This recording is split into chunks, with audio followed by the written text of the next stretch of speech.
just don't study Form 6, it's just a waste of time. So why not public U? So for those who don't know that, because I don't have the skin color. Hi, I'm Kaiyi. I'm a graduate architect, and today I'm going to talk about why I started architecture. So let me take you back to about 10 years ago. Damn. Since I was a teenager, I think I always had a thing for architecture. Ever since I was like 16 or 15, I tend to look at building around me, but sadly in Kuantan, where I'm born and raised, it's not very inspiring. So then I made my first trip to Kuala Lumpur, and then I remember I was so awe-inspired and so overwhelmed by the architecture, the concrete jungle in KL. It's almost like a whole new world for like a kampung boy for me to travel, to experience the difference between a rural area and also like a big city like in KL. So whenever I saw a nice building around KL, so I would secretly jot down its name, and then I'll look it up online when I got back home to see who's the architect and what's the similar project that he did, and also a bit research of the history of the buildings and all that. So SPM. So I'm pretty sure that everyone has gone to this phase of before and after SPM. You're gonna like have to decide what kind of course that you're gonna study after SPM. So for me, I'm pretty sure that I'm going to study architecture right after SPM. So back then in my class, like literally no one would want to study architecture. So all of them, in fact, most of them were going to study engineering, like all sorts of engineering, or like medic, actuarial science, or like dentistry, law, all sorts of professional jobs. So I'm the only one who wants to study architecture. So I remember my homeroom teacher will actually point at me and ask, "So Kaiyi, what do you want to study?" So I say, probably architecture. Huh? You want to study architecture? I thought architects need to draw all the time. You can draw, eh? Then I was like, not really. Then I think again lah. Did you get the idea or not? So it's like so a bit discouraging for a kid back then, and then your teacher sort of like discourage you that way. So for me, I think no, the point is, it's pretty sad that you got no one to discuss about your passion. Some more, it's a bit discouraging for the whole environment. So given my carefree, frivolous, undisciplined, sort of a little irresponsible attitude back then, my mom didn't quite think I'm good enough for architecture. So she was like, no, I wouldn't blame her actually, because I was sort of a lala back then. So she don't think I'm actually like fit for this course. And then my parents like, architecture so difficult, you can meh? Don't take architecture lah, do some mainstream stuff lah, like engineering and all that.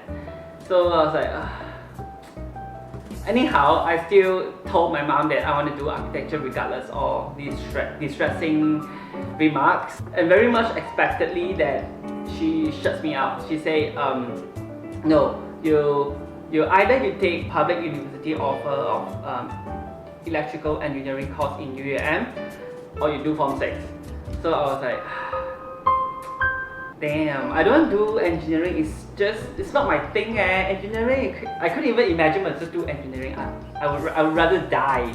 The kind of reluctancy. So I chose Form 6 on, and then it was actually the most excruciating moments in my life. So my results were pretty shit.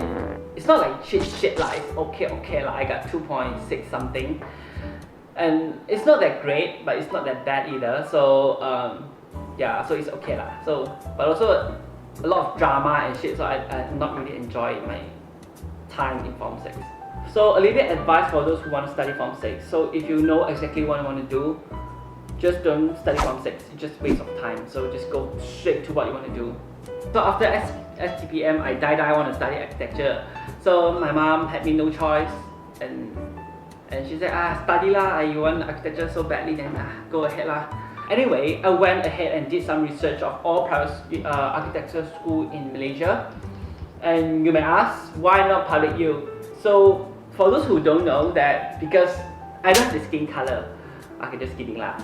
Okay. Actually, because it's really difficult to get into public U unless you're so good, let's say, or you took matrix, or because Form 6 to architecture degree part 1 is almost impossible unless you're really good lah, or unless you are, you are not.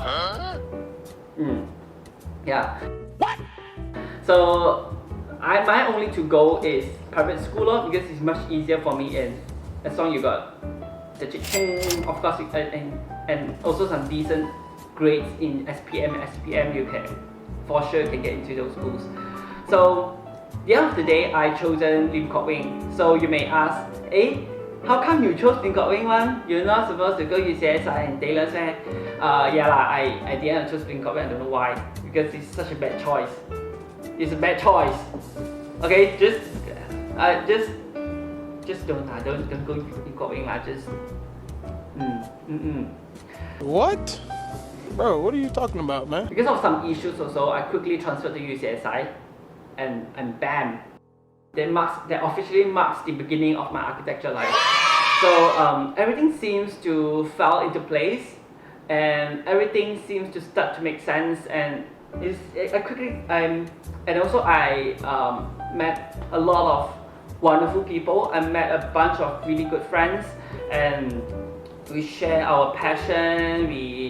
We talk about architecture, we talk about our assignments, we talk about our thoughts all the time, and also we talk about events, and also stuff that we did, and also gossips all the time in our place, in my place, in studio or mama. So we basically hang out all the time. And also I would say that architecture is almost like a non-stop relentless war. Over the course of 3 years, half of my comrades died in a glorious death. So I would say it was a really tough journey. Days and nights of assignments after assignments, presentations after presentations, quiz after quiz, back to back. So it is almost no room to breathe. But guess what? That was the best part for the entire 3 years, and also that is something actually kept my sanity in check, at least. Anyhow, it was still a wonderful 3 years of my life because of the people who met. It's not architecture alone, but the people who actually who I mingle with, they are actually so supportive. They supported me along the way, and also and I am super lucky and grateful to be surrounded with all these super passionate, super enthusiastic, a bit of kiasu people who always push themselves further and further, and I learn a lot from them, and I definitely become a better version of myself. So conclusion. So I wish there was someone who could advise me of what real architecture life would be, not only in academics but also in practice as well, because apparently all these different stages are very different from each other. So I wish someone could tell me that, and also preferably a good consultant or teacher counselor in secondary school who could make themselves a little bit more useful, and by giving some good advice, and also encourage students about that rather than discourage us. Because I find it's quite difficult, because back then you're either in art class or in science stream. It's an art stream or science stream, so you can't be middle, but architecture is right in the middle. So when you are in science stream, they say, oh, you can draw man, or when you are in art stream, then you say you can do math man. So it's like difficult. But in architecture, in uni, you don't really do a lot of maths actually, so it doesn't really matter. And basically, a heads up of what I'm signing up for. And lastly, do your research before you want to study architecture, and feel free to talk to me, or let me know if you have such frustration that you want to talk about. So let me know about your experience down below in the comment section, and I think That's all for today. See you in the next video. Bye.